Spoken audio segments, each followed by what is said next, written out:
This is SpaceTime, Series 28, Episode 90, for broadcast on the 28th of July, 2025. Coming up on SpaceTime, an amazing cosmic mystery deepens, discovery of a stellar companion to the red supergiant star Betelgeuse, and Perseverance discovers strange new rock formations on the red planet Mars. All that and more coming up on SpaceTime. Welcome to SpaceTime with Stuart Gary.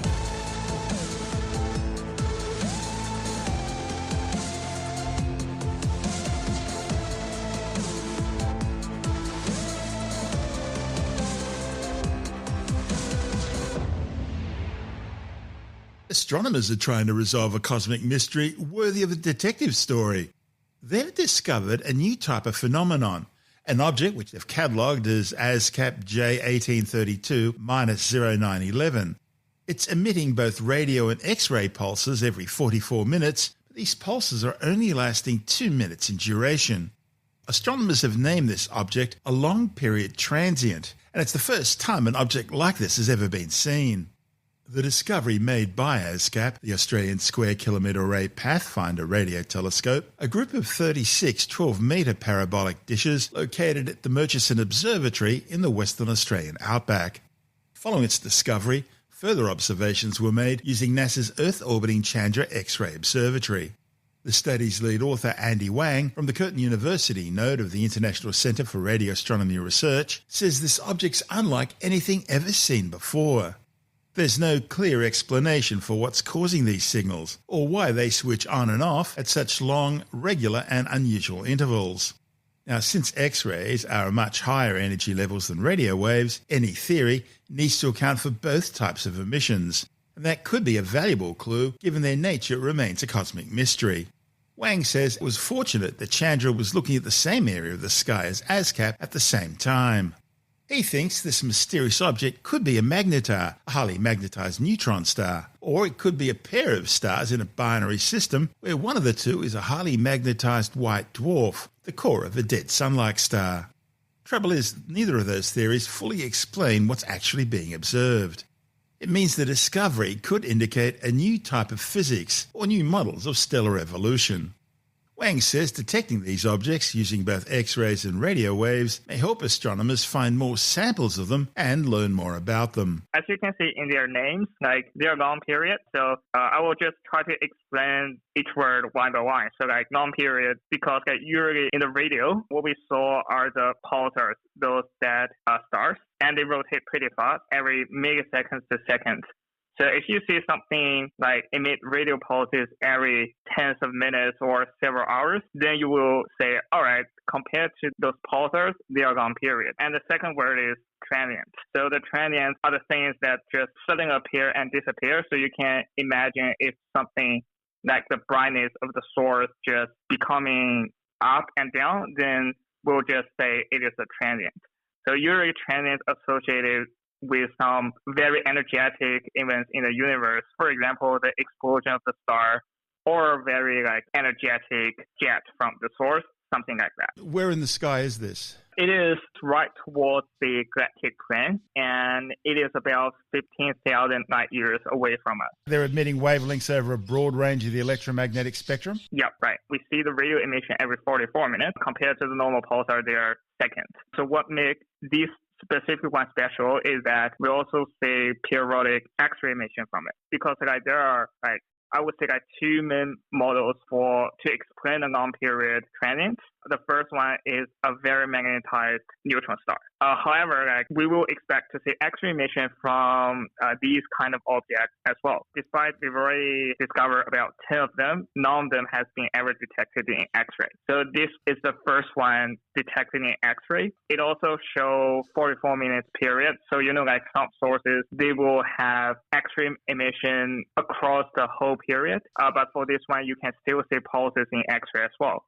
So this implies that this kind of sources is more energetic than what we thought, because previously we didn't see similar objects emit X-ray emission, and X-ray is at a higher energy than the radio band. And the second is we only see X-ray emission when the source was extremely radio bright. What we think is can be a very slow rotating thing. I think it is a slow rotating magnetar, so like a highly magnetized neutron star that rotates very slow. So to catch up X-ray things from similar objects, we need to be very lucky and we need to have very prompt reactions so that we can observe the source in X-ray in a timely manner. The other option, I guess, is the idea of the source being in a binary system with another star, most likely. For this source, it is slightly unlikely, but we already see lots of similar objects showing similar radio behavior in other long period transients. So the current idea is at least some of them are coming from a binary system where one star is what we call a white dwarf. White dwarf is like when our sun becoming a white dwarf. So heavy things will become neutron star and a lighter thing will become a white dwarf. One is a white dwarf and the other one is a normal star. And when a normal star just orbiting around the white dwarf, it will just produce the emission in radio band. But given the properties of this specific source, I would say it is unlikely, even though like some other similar system has been discovered and confirmed to be such a system. It doesn't sound like a binary system. Yeah, it is too hard. Otherwise, like you should say like 10 or 20 minutes of the pulse, like the source, and then just plot. That is possible, but just 2 minutes is hard to that's not a normal light curve. No. We might be able to get more information from X-ray, but we don't collect enough information to confirm it. But next time, if the source become bright or we discover some new sources, we'll be able to get ready and get enough data we need to try to understand the nature of the source. It's a real mystery. You need to know more about this object, so we just write proposals to apply for times for telescope around the world, try to catch more pulses, and we also contact some theoretical people to work out the nature of the source, even though that at the end we didn't come into a conclusion what the source actually is. That's the study's lead author, Dr. Andy Wang, from the Curtin University node of the International Centre for Radio Astronomy Research. And this is SpaceTime. Still to come, discovery of a stellar companion to the red supergiant Betelgeuse, better known to many of our listeners as Betelgeuse. And NASA's Mars Perseverance Rovers discovered some strange new rock formations on the red planet, which are proving difficult to explain. All that and more still to come on SpaceTime.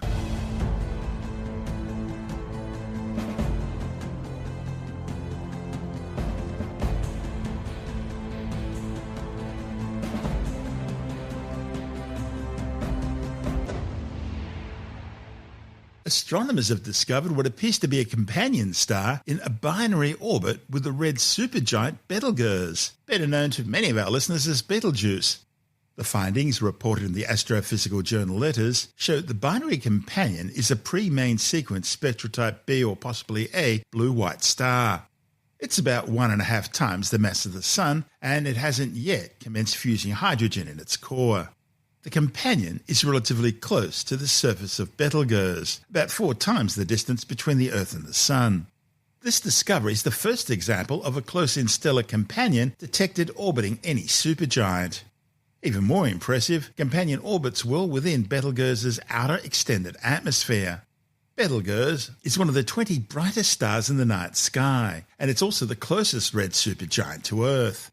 It has an enormous volume, spanning a radius of around 700 times that of the Sun. In fact, were it where our Sun is in our solar system, its surface would extend out almost as far as the orbit of Jupiter. Despite being just 10 million years old, which is considered young by astronomical standards, Betelgeuse is reaching the end of its life, having already left the main sequence, no longer fusing hydrogen in its core, but helium, and burning hydrogen in an outer shell. Consequently, Betelgeuse is well on its way to becoming a supernova. And that could happen any day now, which in astronomical terms could mean tomorrow, or it could mean in 1 million years from now. When it does explode, it'll be so bright you'll be able to easily see it shining in broad daylight for many months on end. Betelgeuse is located on the shoulder of the constellation Orion the Hunter. People have been observing Betelgeuse as a naked-eye star for millennia, noticing that the star changes in brightness over time. So far, astronomers have established that Betelgeuse has a main periodicity of variability of around 400 days, but it also has a second, more extended periodicity of around 6 years. And so there are these constant pulsations going on. Now, you may recall back in 2019 and 2020, there were growing concerns that Betelgeuse was about to go supernova. That's because it suddenly displayed a steep decrease in brightness, an event now being referred to as the Great Dimming. Eventually, astronomers determined the dimming was actually caused by a large cloud of dust ejected from Betelgeuse itself. The Great Dimming mystery was solved, but the event did spark renewed interest in studying Betelgeuse, which resulted in a new analysis of existing archival data on the star. Now, one analysis led astronomers to propose that the cause of Betelgeuse's 6-year variability was the presence of a small companion star. But observations by both the Hubble Space Telescope and the Chandra X-ray Observatory found nothing. However, Stephen Howell from NASA's Ames Research Center eventually tracked down a stellar companion using the Alipeki speckle imager on the Gemini North Telescope in Hawaii. Speckle imaging is a technique that uses very short exposure times in order to freeze out distortions in images caused by things like Earth's atmosphere. The technique enables high resolution, which when combined with the light-collecting power of the Gemini North's 8.1-meter mirror, finally allowed Betelgeuse's faint companion to be directly seen. Betelgeuse and its companion star were likely born at the same time. And as Betelgeuse is running out of time, so too is its companion, which will have its lifespan shortened as strong tidal forces will cause it to spiral into Betelgeuse and meet its demise, which scientists estimate should occur within the next 10,000 years. This discovery could help explain why similar red supergiant stars may also undergo periodic changes in their brightness on the scale of years. Another opportunity to study Betelgeuse's stellar companion will occur in November 2027, when it returns to its further separation from Betelgeuse, and thus will be easier to detect. This is SpaceTime. Still to come, NASA's Mars Perseverance Rovers continue its exploration of the rim of the red planet's Jetro Crater, and it's found some unusual rock formations which are unusual to explain. And later in the science report, a new study warns that kids who get their first smartphone before their 13th birthday end up being more likely to experience poorer mental health once they're adults. All that and more still to come on SpaceTime.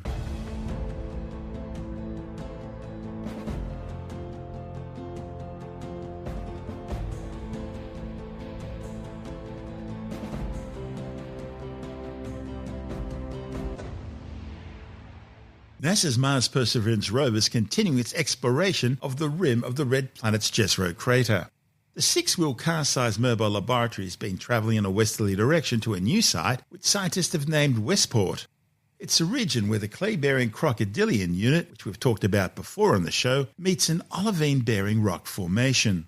Now, it's possible that these olivine-rich rocks may be an intrusive igneous unit, meaning they could have been formed when molten magma from deep within Mars pushed its way up and then cooled just below the surface. Now, if that's the case, Westport could be preserving a dramatic moment in Martian history when hot molten material intruded into existing rock formations. These intrusive processes are common here on Earth, and the heat from the intruding magma can fundamentally alter the surrounding geology through a process which geologists call contact metamorphism. The heat from the intrusion literally bakes nearby rocks, in the process creating new minerals and potentially new environments for microbial life.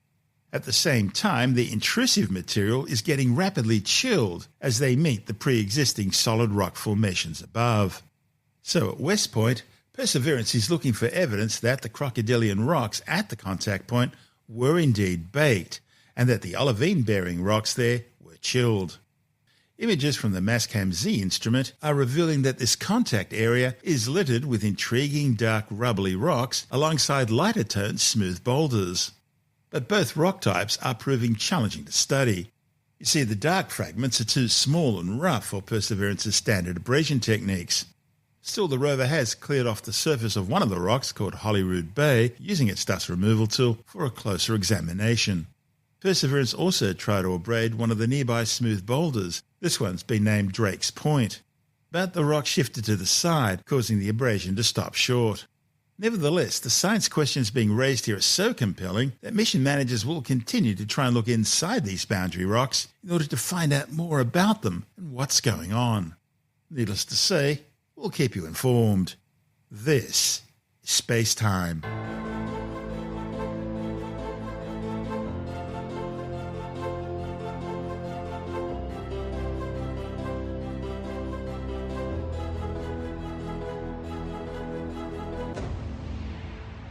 And time now to take a brief look at some of the other stories making news in science this week with a science report. And a new study warns that children who get their first smartphone before their 13th birthday are more likely to end up with poorer mental health during their early adulthood. The findings, reported in the Journal of Human Development and Capabilities, are based on data from a global mental health study which looked at people aged 18 to 24. The authors compared a range of mental health factors with how early participants received their first smartphones. They found that receiving a smartphone at the age of 12 or less was linked to a lower overall level of mental health, with this link strongest for suicidal thoughts, aggression, detachment from reality, and hallucinations. Now, the authors say that much of this link to poorer mental health may be explained by access to social media, cyberbullying, disrupted sleep, and poor family relationships. A new study has confirmed that a series of global marine heat waves in 2023 were unprecedented in their intensity, persistence and scale.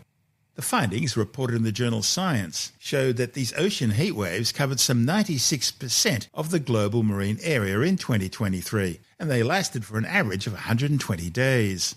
Now, the authors say the primary factors driving these heat waves varied in different regions, but in the southwestern Pacific Ocean area, the heat wave were primarily being driven by a strong high-pressure system, which disrupted prevailing westerlies. The authors warned that these ocean heat waves may be indicating an early sign of some sort of tipping point in the Earth's climatic systems. A new study claims that walking at least 7,000 steps a day has the potential to reduce your risk for several serious health outcomes, including premature death, heart disease, cancer, dementia, and depression. The findings, reported in the Lancet Medical Journal, are based on over 160,000 people in 31 studies. The authors say 7,000 steps per day was linked to a 47% reduction in the risk of all-cause mortality, a 25% reduction in the risk of cardiovascular disease, a 6% lower risk of cancer, a 14% reduction in type 2 diabetes, a 38% drop in dementia, a 22% drop in depression, and a 28% drop in falls. Interesting, the authors found that after 7,000 steps, the benefits tended to level off. Additionally, the authors also showed that even a modest step count, say around 2,000 steps per day, was also linked to better health when compared to very low activity levels. There are new reports today of Sasquatch activity in the Pacific Northwest state of Washington. The area already has one of the highest levels of reported Bigfoot sightings in the world, and these latest reports involves a Sasquatch staring at someone through a window. Tim Mendham from Australian Skeptics says the alleged victim of this peeping Tom hominid did manage to take a few snapshots. But as always seems to happen in these cases, they only really ended up with squatch blobs.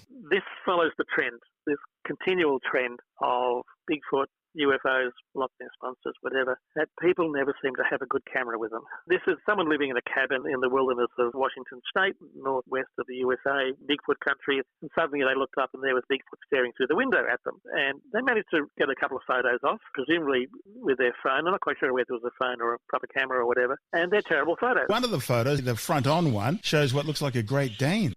Or it looks like someone with a mask, or it looks like all sorts of things. It's pretty unimpressive just because of the fact that the photo is rubbish. It's fuzzy. Phone cameras are pretty good these days, very good in fact. And if you want to take a decent photo that's sharp, you're probably going to have a better job doing it with a phone camera than with any other sort of camera, especially at short notice. But there's several photos. So it's not like this person looked up, there was the Bigfoot and he ran off. He managed to get a few photos taken, at least two, if not more, and all of them are fuzzy. So you think, goodness gracious, why? Why are these photos fuzzy? And unfortunately, there's no evidence for Bigfoot. There's nothing sort of definitive that comes down to show that Bigfoot exists, including how many of them are they breeding? Although every state in America has apparently a Bigfoot, and basically every country in the world has a Bigfoot version of some sort or another, including Australia, including Singapore, which is interesting. It's not a very big place. Wasn't the Singaporeese Bigfoot a wino living in the park? It was there a wino living in the park, or was a soldier. The old story of a Japanese soldier who still thinks the war's on. I don't think they've seen it for a while. He'd be 100 now, but... Probably more. I haven't seen it for a while, okay? But it was in basically what is a large park. I mean, there's pathways and walkways through it, so it's not like it's a wilderness. But yeah, every country has their big feet. It's Bigfoots. Bigfoots? Bigfoots, I've been officially told. Okay, Bigfoot, 3 Bigfoot, 3 penguins. No, that doesn't work. 3 sheep. 1 sheep, 2 sheep, 3 sheep. So, okay, Bigfoot. Anyway, no evidence for Bigfoot. What evidence there is presented is pretty poor. That's Tim Mindham from Australian Skeptics.